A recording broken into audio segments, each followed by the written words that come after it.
দেখছেন সীতা জন্মভূমি জনকপুরের ছবি। একইভাবে সেজে উঠেছে জনকপুর এবং সেখানেও ভক্ত সমাগম চোখে পড়ছে। রাম মন্দির আগামীকাল উদ্বোধন হতে চলেছে তার আগের দিন। নেপালের জনকপুরের ছবি দেখাচ্ছি আপনাদের।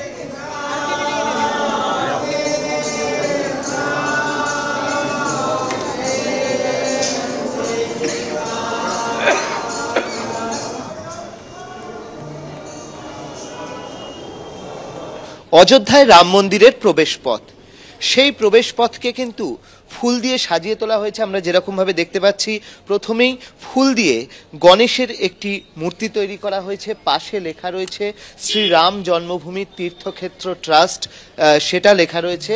অন্যদিকে আমরা দেখতে পাচ্ছি যে এখানে তারপরেই রয়েছে রামলালার চিত্র, সেই রামলালার চিত্র রয়েছে এবং এই যে গেট, অনেকগুলোই আমরা জানি যে প্রবেশদ্বার রয়েছে, তার মধ্যে কয়েকটি রয়েছে ভিআইপি যারা আসবেন তাদের জন্য নির্দিষ্ট প্রবেশদ্বার রয়েছে, কিছু রয়েছে সন্তদের জন্য সেরকম প্রবেশদ্বার রয়েছে।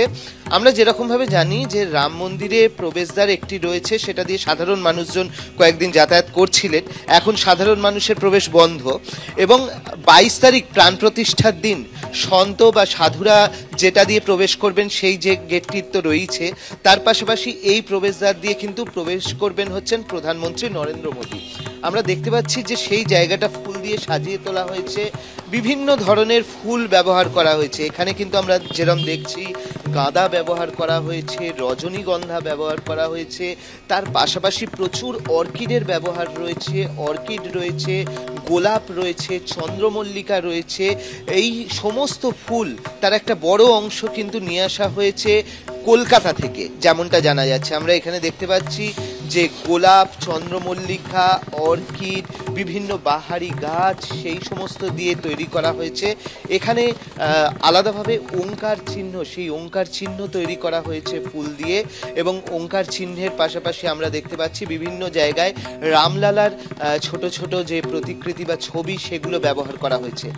একদম মূল গেটের দুপাশে রয়েছে পদ্ম ফুলের একটা প্রতীক রয়েছে, সেই পদ্ম ফুলের প্রতীক, এবং ওপরে লেখা রয়েছে শ্রীরাম জন্মভূমি মন্দির প্রাণ প্রতিষ্ঠা, এবং লেখা রয়েছে জয় শ্রীরাম। তো এরকম সুন্দর করে ফুল দিয়ে সাজানো হয়েছে শেষ মুহূর্তে।